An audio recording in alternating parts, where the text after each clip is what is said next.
Hello everyone and welcome. I'm Will with Kulture Keep, and before we dive right into the game, I want to take a look at the settings tab.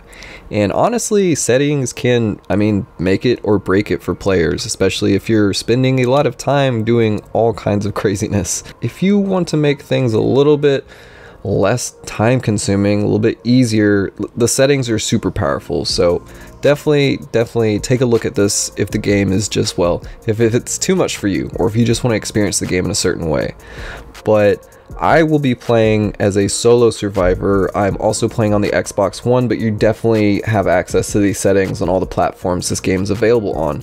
And also as a solo player, or the way I play, you can hop into these settings pretty much whenever you like. So you just end your game, you can go back to the settings, change it up, and then log back in. So if you want to experiment with things, you can definitely do that. Don't feel like you set these settings and then you start your game and then it's set in stone. You can do whatever you want pretty much. It's pretty cool if you know how to work certain things. And ironically, the first thing that you want to change, or that I recommend changing, is the difficulty level. You want to increase it all the way up to 1. And this doesn't necessarily make the game more difficult for you. What this means is that you'll get higher quality dinosaurs, so dinos will be more likely to have their highest levels of 150, and your loot drops will have higher quality drops. So if you want better stuff and if you want better dinosaurs, turn up this level. Next thing that we're going to change is going to be the XP multiplier. I am going to leave it at 1.0, but I will say if you don't like the early game grind, turn this up. If you just want to blitz through the game, then you can turn it up all the way. But I'm going to be leaving it at 1.0. Alright, so then we're going to jump down to taming speed. So I use this website called Dododex, and it is amazing, but if you look how long it takes to tame a level 150 Rex on official settings, it is long, and that is using the highest caliber of nutrition or kibble to tame this dinosaur. And if you want to sit around for an hour, if you really want to do that, you can, but I'm going to change this to 3.0 to make it 3 times faster. Alright, so we're going to go down to harvest amount next.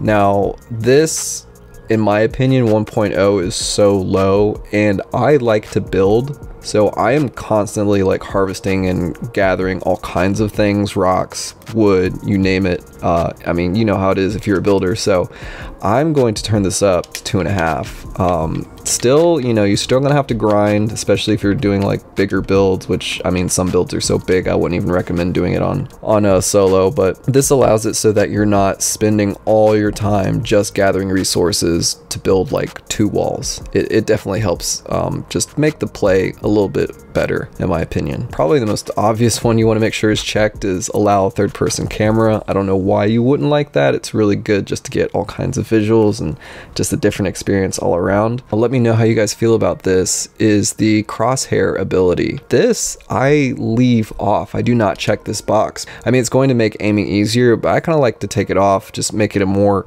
almost realistic experience, if you will. If you can say realistic experience for a game where you tame dinosaurs and some of them are like machines. But I'm going to leave that off. Now another big one is the Pve mode. This basically allows you to play with other people and you can't hurt them. You can't hurt friendly tames and you can't hurt friendly structures. I'm going to check it. Alright, another thing, if you're a beginner and you want a super helpful thing or a super helpful tool or adjustment, you can click on the show player map location. When you check this box, it puts a little blue arrow over the area you are, so you can whip out your map and see where you are, and you can find things a little bit easier. But I'm gonna leave this off because I honestly think this takes away from the elements of the game, especially when it comes to crafting the GPS and finally being able, once you get to that point, then you can like map everything out yourself and kind of be your own explorer. But if you're watching tutorials and you want to be exactly where they want to be and you think this will help, then by all means go ahead and check that, but I'm going to leave that off. Alright, again, a little counterintuitive, but we're going to check off the maximum difficulty box. If you want the highest quality dinosaurs, definitely check that off. Another controversial one, so the gamma, I turn all the gamma off. Now, I'm going to play around with this because I want you guys to be able to see what I'm doing. Like, I don't want to upload videos where you can't see anything. So if it's really that bad, then I'll probably turn the gamma back on. But again, like, I mean, when I first started playing, yeah, the nighttime, you can't really see much. You need a torch, you need, you know, lighting around wherever your base is built so you can kind of navigate in the beginning, and then electricity afterwards. The nighttime, you know, it's dark.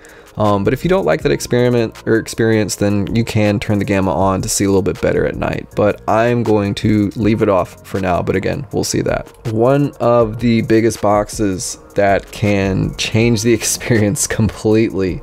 So there's this use single player settings box. According to the ArkWiki, it'll do this to your dinosaurs. But yeah, it's, you know, if you're playing the game and you just feel like, you know, the dinosaurs that you're taming and you're, you know, putting them up against like just similar level dinosaurs, or I don't know, you feel like you're just dying a lot and you want to give your dinosaurs a little bit of a buff, then by all means you can check that. But I'm going to play without it, just to get, I guess, not give myself such an advantage, because it can make your dinos tougher, hit harder. It's a pretty extreme advantage in my opinion. So I'm going to play with it off. Use corpse locator. I'm definitely keeping that on.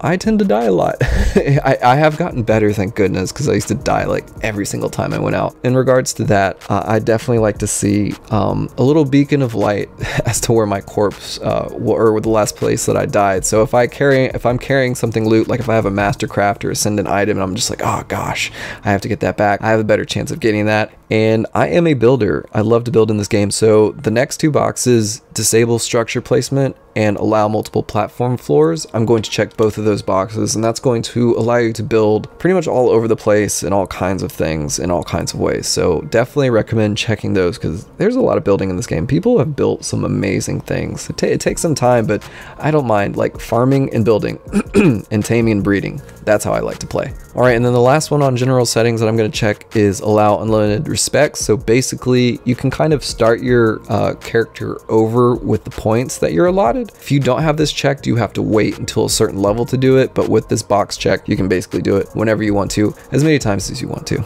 All right, so now for the advanced settings. So again, with the gamma, I am going to leave that unchecked, but based on recording and based on what you guys feedback wise are giving me during nighttime plays, or any time I'm playing during the night, if you're like, I can't see anything, then I'll probably change that. But for now, I'm gonna leave that off. Anything that says allow build, I'm going to check that because I love building. So definitely allow yourself to build in caves. You can make some really cool cave bases, especially when like you can take your time building bases in solo. You don't have to worry about people raiding. You don't have to worry about people destroying it. You really just have to worry about, like, if anything happens, it's all on you. It's not other players. So you can take your time with it. And then I definitely recommend allowing your flyer carry. This allows, so like the Argentavis, that is one of my favorite tames, and this bird, it's a huge dodo, but it can carry so many tames, and it's so helpful. So definitely check this, please check this. The next one we're gonna go to is check the non-permanent diseases. And then again, building, we're gonna override the structure platform prevention. So now we're gonna get into the mating and breeding section. And this is really where a lot of math is involved. And I'll tell you, the Ark community, it is amazing. There are so many people who play this game and who are like building YouTube channels and just like informing people and giving out all this information. So there are definitely people that you can check out who go into the deep math of this, but I'm going to use what I found from Phlinger Phoo, who's been a big influence for me. I've basically watched him on YouTube. I don't know if he's on any other channels, but definitely huge shout out to him, who already did the math for this. And he's more of a breeding type player as well, which is what I lean towards. So I definitely recommend using these settings, but you know, play around with them, see what works for you, because you know, some of these speeds might be too fast, and if they are, then you can definitely slow them down. But again, I'm not trying to sit and wait for an hour to tame a Rex and then a couple months for them to have a few babies. First thing we're going to change, we're going to go to mating interval, and we're going to change this to 0.01 so that they mate a lot faster. And then egg hatch speed, we're going to change that to 60 again, so we can get the babies a lot faster. Baby mature speed, we're going to change that to 42.5. Phlinger Phoo, he did a lot of testing and matched up these numbers, because there is a system, there is an algorithm, and while I do recommend, you know, feeling these things out and seeing what's right for you. You know, start with this first and then do a deep dive. That's going to come later. I'm going to have to work on this a little bit myself, but do a deep dive into this and see what works for you. Don't just like go into it thinking it's not based on a system. Alright, resources respawn period. I'm going to turn this down so that resources spawn faster.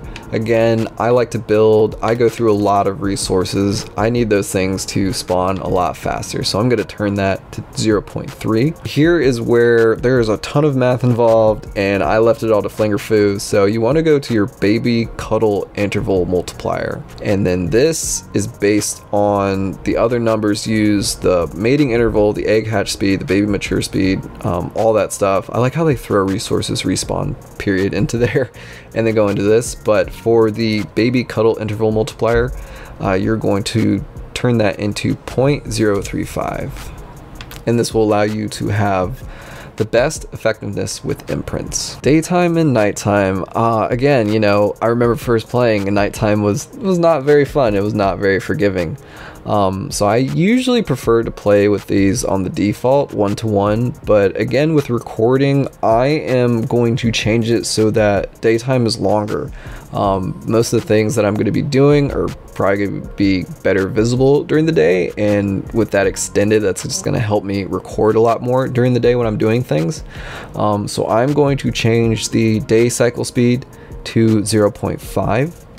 and then the daytime speed I'm going to change to 0.1 so that it goes really slow, and then nighttime speed I'm just going to leave it at 1.0 because the day cycle speed and the daytime speed should be enough. Spoiling time is really important. Believe it or not, you're going to need things to go bad in this game to feed other creatures, to make things, and for all kinds of stuff. So if you want things to spoil a little bit faster, I do recommend this, and I am actually going to turn this up to 2.0. If you feel like resources are spoiling a lot or way too fast, definitely change that, but I have found that hasn't really affected me too much. I also tend to make a couple of mistakes when I play.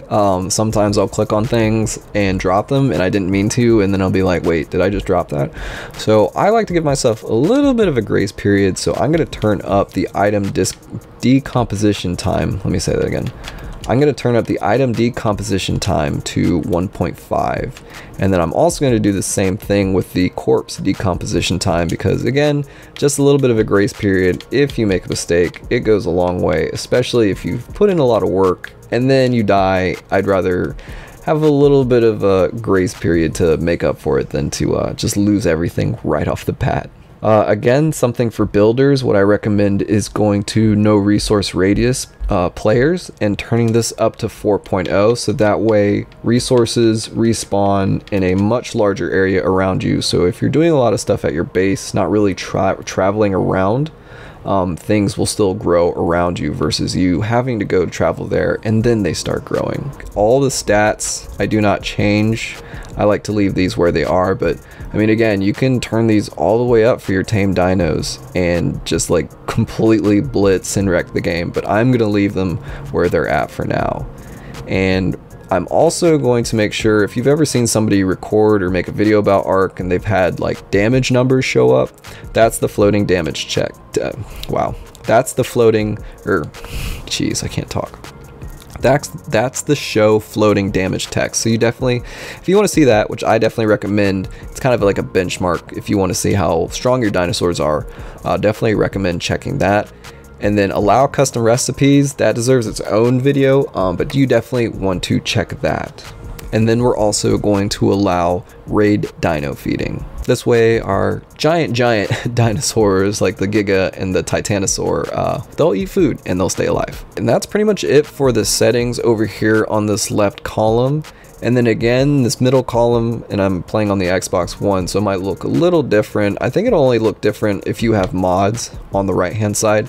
This is where you can select your maps, and then you can also have your save files over here. And you want to make sure, be very careful not to select this unless you want to completely delete everything you've done in this game. But yeah, I hope this helps you guys. Again, you know, if you're playing the game for the first time and it's a little bit frustrating, just check these settings out. Again, my name is Will with Kulture Keep. Until next time, I will see you guys later. Peace.